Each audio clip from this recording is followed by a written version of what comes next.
안녕하세요. 오늘은 LLM 프롬프트 엔지니어링의 핵심 기법 중 하나인 리스트 투 모스트 프롬프팅에 대해 알아보겠습니다. 이 기법은 복잡한 문제를 작은 단위로 쪼개어 순차적으로 해결하는 전략입니다. 코드덱과 함께 시작해볼까요? 오늘 다룰 내용을 먼저 살펴보겠습니다. 리스트 투 모스트 프롬프팅의 개념과 기존 프롬프팅의 한계부터 시작해서 문제 분해 전략, 하위 문제 해결 방법, 점진적 복잡도 증가, 컨텍스트 누적 관리까지 배웁니다. 그리고 실제 코딩 문제와 수학 증명을 분해하는 실습을 진행하고 체인 오브 소트와의 차이점과 실무 활용 사례까지 살펴보겠습니다.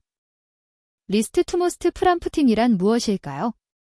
이 기법은 복잡한 문제를 여러 개의 작은 하위 문제로 분해한 뒤 가장 쉬운 것부터 순서대로 해결해 나가는 프롬프팅 기법입니다.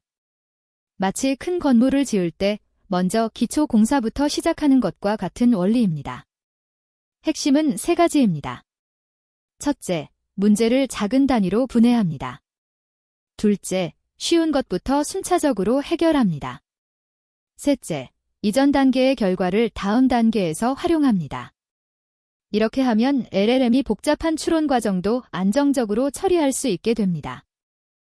리스트 투 모스트 프롬프팅을 쉽게 이해하기 위해 피자 비유를 들어볼게요.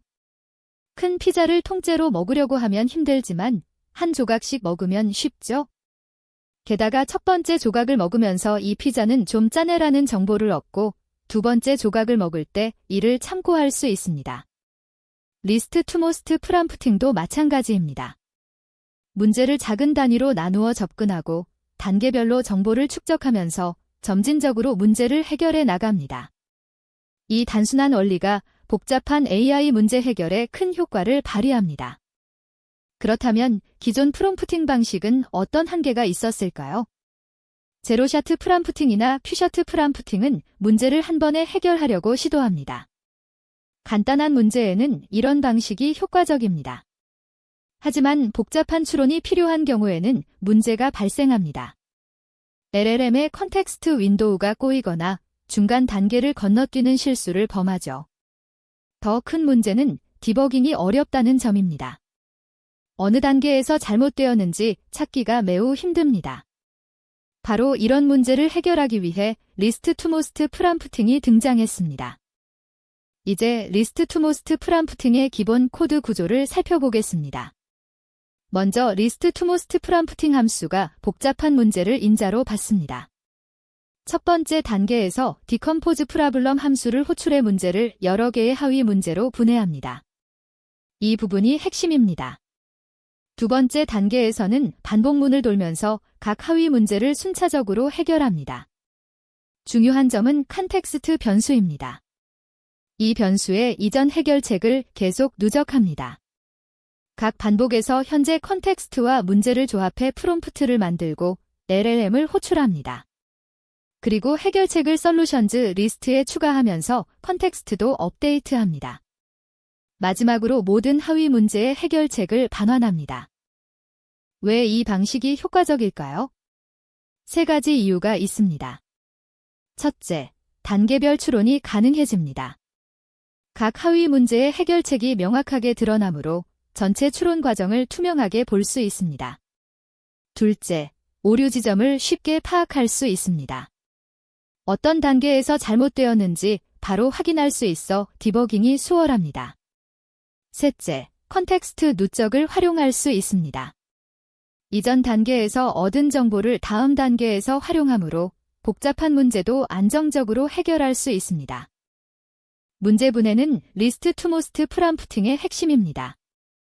효과적인 문제 분해를 위해서는 세 가지를 고려해야 합니다. 첫째, 선행 지식을 파악합니다. 원래 문제를 해결하기 위해 먼저 알아야 할 것이 무엇인지 확인합니다. 둘째, 독립적인 하위 문제를 정의합니다. 각 하위 문제가 그 자체로 의미 있고 해결 가능해야 합니다. 셋째, 논리적 순서를 결정합니다. 쉬운 것부터 어려운 것 순으로, 그리고 앞의 결과가 뒤에서 필요한 순서로 배열합니다. 이렇게 잘 분해된 문제는 LLM이 각 단계에서 정확하게 추론할 수 있도록 도와줍니다. 문제 분해를 위한 프롬프트 예시를 살펴보겠습니다. 먼저 LLM에게 다음 문제를 해결하기 위해 필요한 단계를 가장 간단한 것부터 순서대로 나열하세요라고 요청합니다. 예를 들어 피보나치 수열의 n번째 값을 구하는 효율적인 알고리즘을 구현하세요라는 문제가 주어지면 LLM은 다음과 같이 분해합니다. 첫째, 피보나치 수열의 정의 이해. 둘째, 재귀적 접근법 분석. 셋째, 동적 프로그래밍 적용. 넷째, 공간 복잡도 최적화. 다섯째, 최종 구현 및 테스트. 이렇게 복잡한 문제가 5개의 단계로 깔끔하게 분해되었습니다. 하위 문제부터 해결하는 전략에 대해 알아보겠습니다. 핵심 원칙은 가장 쉽고 기초적인 하위 문제부터 시작하는 것입니다. 첫 번째 단계의 해결책은 두 번째 단계의 입력으로 활용됩니다. 두 번째 해결책은 다시 세 번째 단계에 입력이 되죠. 이런 식으로 해결책이 점점 쌓이면서 마지막에는 원래의 복잡한 문제가 자연스럽게 해결됩니다. 마치 계단을 오르는 것처럼 한 칸씩 올라가다 보면 어느새 꼭대기에 도달하게 됩니다. 이것이 리스트 투 모스트의 핵심 아이디어입니다. 점진적 복잡도 증가에 대해 설명하겠습니다. 리스트 투 모스트 프롬프팅에서는 처음에 단순한 개념이나 정의를 다룹니다. 예를 들어 피보나치 수열이란 무엇인가 부터 시작합니다.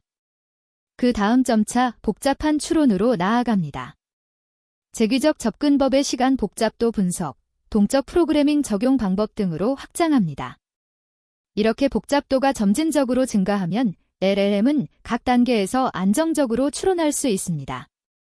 갑자기 어려운 문제를 던지는 것보다 훨씬 정확한 결과를 얻을 수 있습니다. 컨텍스트 누적을 구현하는 코드를 살펴보겠습니다. solve with context 함수는 하위 문제 리스트를 받습니다. accumulated context라는 빈 리스트를 만들어 해결책을 누적할 준비를 합니다. 반복문에서 각 하위 문제를 순회합니다. 먼저 이전까지의 해결책을 줄바꿈으로 연결해 컨텍스트 문자열을 만듭니다. 그 다음 이전 단계 해결책과 현재 문제를 조합해 프롬프트를 구성합니다.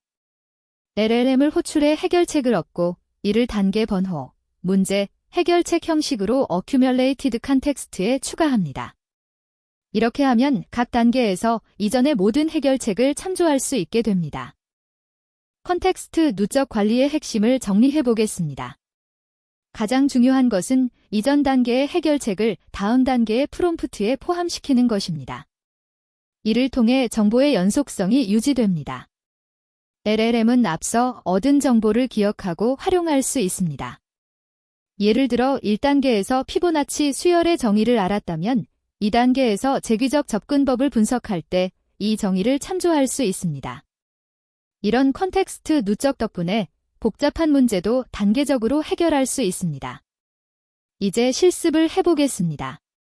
REST API를 설계하고 구현하는 복잡한 문제를 리스트 투 모스트로 분해해봅시다. 먼저 API 엔드포인트를 설계합니다. GET, POST, PUT, delete 요청을 어떤 경로로 받을지 정의합니다. 다음으로 데이터 모델을 정의합니다. 어떤 필드가 필요한지, 각 필드의 타입은 무엇인지 결정합니다. 그 다음 비즈니스 로직을 구현합니다. 각 엔드포인트가 실제로 무엇을 할지 코드로 작성합니다. 마지막으로 에러 처리를 추가합니다. 입력 유효성 검사, 예외 상황 처리 등을 구현합니다. 이렇게 4단계로 나누면 복잡한 API 개발도 체계적으로 진행할 수 있습니다. API 개발 단계를 구체적으로 살펴보겠습니다. 문제는 사용자 관리 REST API 구현입니다. 단계 1에서는 필요한 엔드포인트를 정의합니다. GET 주저주로 목록 조회, POST 주저주로 생성, PUT 주저주, ID로 수정을 정의합니다. 단계 2에서는 사용자 데이터 모델을 설계합니다. ID, name, 이메일, created 필드를 정의합니다. 단계 3에서는 CRUD 비즈니스 로직을 구현합니다. 각 엔드포인트의 핵심 로직을 작성합니다. 단계 4에서는 유효성 검사 및 에러 처리를 추가합니다. 입력 검증과 예외 처리를 구현합니다. 각 단계의 결과가 다음 단계의 기반이 됩니다. 수학 증명도 리스트 투 모스트로 분해할 수 있습니다. 수학적 귀납법을 사용하는 문제를 예로 들어보겠습니다. 먼저 기저 사례를 확인합니다. N지를 때 명제가 성립하는지 검증합니다. 다음으로 귀납 가정을 설정합니다. NK일 때 명제가 성립한다고 가정합니다. 그 다음 귀납 단계를 증명합니다. NK 플러스 1일 때도 명제가 성립함을 보입니다. 마지막으로 최종 결론을 도출합니다. 모든 자연수 N에 대해 명제가 성립함을 선언합니다. 이렇게 수학 증명도 4단계로 분해하면 LLM이 각 단계를 정확하게 수행할 수 있습니다. 수학 증명 분해의 구체적인 예시를 보겠습니다. 문제는 1 더하기 2 플러스 3 플러스 n젠 n 플러스 1을 증명하는 것입니다. 단계 1. 기저 사례에서 n지를 대입합니다. 1D1 곱하기 사인 2분의 2일이므로 성립합니다. 단계 2. 귀납 가정에서 nk일 때 등식이 성립한다고 가정합니다. 단계 3. nk 플러스 1 증명해서 좌변에 k 플러스 1을 추가합니다. k 플러스 1, 2 플러스 k 플러스 1, k 플러스 1, k 플러스 2가 되어 성립합니다. 단계 4. 최종 결론에서 수학적 귀납법에 의해 모든 자연수 n에 대해 성립함을 결론 내립니다. 이렇게 단계별로 진행하면 복잡한 증명도 체계적으로 수행할 수 있습니다. 체인 오브 소트와 리스트 투 모스트의 차이를 비교해 보겠습니다. 체인 오브 소트, 줄여서 카트는 한 번의 프롬프트에서 추론 과정을 서술합니다. 하나의 긴 응답 안에 생각하고 단계를 거쳐서 결론을 내리는 형태입니다. 반면 리스트 투 모스트는 문제를 명시적으로 분해하고 각 하위 문제를 별도의 프롬프트로 해결합니다. 여러 번의 LLM 호출이 일어나는 것이죠. 이런 차이 때문에 리스트 투 모스트는 더 높은 정확도를 보이고 디버깅도 용이합니다. 어떤 단계에서 문제가 생겼는지 명확히 알 수 있기 때문입니다. 실무에서의 활용 사례를 살펴보겠습니다. 법률 자문 AI 서비스를 개발한다고 가정해 봅시다. 계약서 검토 후 리스크 분석이라는 복잡한 작업을 분해하면 다음과 같습니다. 1단계에서 계약서에서 주요 조항을 추출합니다.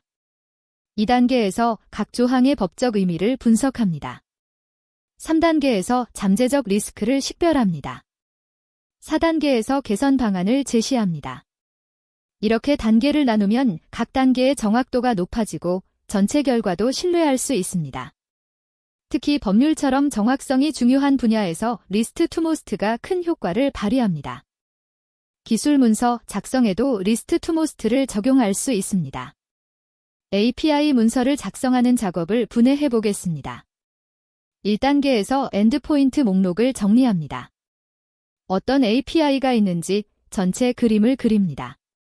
2단계에서 각 엔드포인트의 상세 설명을 작성합니다. 파라미터, 응답 형식 등을 기술합니다. 3단계에서 예제 코드를 작성합니다. 실제 사용법을 보여주는 코드를 만듭니다. 4단계에서 에러 코드를 문서화합니다. 발생 가능한 에러와 대응 방법을 정리합니다. 이렇게 단계별로 문서를 작성하면 빠짐없이 완성도 높은 문서를 만들 수 있습니다. 리스트 투 모스트 프롬프팅의 성공 여부는 문제 분해의 품질에 달려 있습니다. 적절한 분해 크기가 중요합니다. 하위 문제가 너무 크면 여전히 복잡해서 LLM이 실수할 수 있고 너무 작으면 단계가 많아져 비효율적입니다. 또한 논리적 순서를 유지해야 합니다. 앞 단계의 결과가 뒤 단계에서 필요하도록 순서를 정해야 합니다. 마지막으로 독립성과 의존성의 균형이 필요합니다. 각 하위 문제가 어느 정도 독립적이면서도 전체적으로는 연결되어 있어야 합니다. 좋은 문제 분해를 위한 체크리스트를 살펴보겠습니다. 첫째, 각 하위 문제가 독립적으로 이해 가능한가? 그 자체로 의미가 있어야 합니다. 둘째, 하위 문제 간 논리적 순서가 명확한가? 앞 단계가 뒤 단계의 기반이 되어야 합니다. 셋째, 각 단계의 결과가 다음 단계에 활용되는가? 정보가 연결되어야 합니다. 넷째, 마지막 단계에서 원래 문제가 해결되는가? 최종 목표를 달성해야 합니다. 다섯째, 불필요하게 세분화되지 않았는가? 효율성도 고려해야 합니다. 이 체크리스트를 활용하면 효과적인 문제 분해를 할 수 있습니다. 컨텍스트 윈도우 관리에 대해 주의할 점이 있습니다. 하위 문제가 많아지면 누적되는 컨텍스트도 점점 커집니다. 하지만 LLM에는 컨텍스트 윈도우 제한이 있습니다. 따라서 몇 가지 전략이 필요합니다. 첫째, 필요한 정보만 선별적으로 포함합니다. 모든 것을 넣지 말고 현재 단계에 필요한 것만 넣습니다. 둘째, 이전 해결책을 요약합니다. 긴 설명 대신 핵심만 압축합니다. 셋째, 단계 수를 적절히 조절합니다. 너무 많은 단계는 컨텍스트 폭발을 일으킬 수 있습니다. 이런 관리를 통해 효율적인 리스트 투 모스트 프람프팅을 구현할 수 있습니다. 언제 리스트 투 모스트 프람프팅을 사용해야 할까요? 세 가지 상황에서 특히 효과적입니다. 첫째, 복잡한 추론이 필요한 문제입니다. 여러 단계의 논리적 추론이 필요한 경우에 적합합니다. 둘째, 다단계 작업입니다. 여러 과정을 거쳐야 하는 작업에서 각 단계를 분리해 처리할 수 있습니다. 셋째, 디버깅이 중요한 경우입니다. 어디서 잘못되었는지 파악하고 수정해야 할 때 유용합니다. 반면 단순한 질의응답이나 간단한 작업에는 오히려 비효율적일 수 있습니다. 상황에 맞게 적절히 선택하는 것이 중요합니다. 오늘 배운 내용을 정리하겠습니다. 리스트 투 모스트 프람프팅은 복잡한 문제를 작은 단위로 분해하고 쉬운 것부터 순차적으로 해결하는 강력한 프롬프팅 기법입니다. 이를 통해 복잡한 문제를 체계적으로 해결할 수 있고 높은 정확도와 신뢰성을 얻을 수 있습니다. 또한 디버깅과 개선이 용이합니다. 문제 분해의 품질이 성공의 열쇠이므로 체크리스트를 활용해 효과적으로 분해하세요. 이 기법을 실무에 적용하면 LLM의 문제 해결 능력을 극대화할 수 있습니다. 시청해주셔서 감사합니다. 오늘 배운 리스트 투 모스트 프람프팅을 실무에 적용해보세요. 복잡한 문제도 작게 쪼개면 해결할 수 있습니다.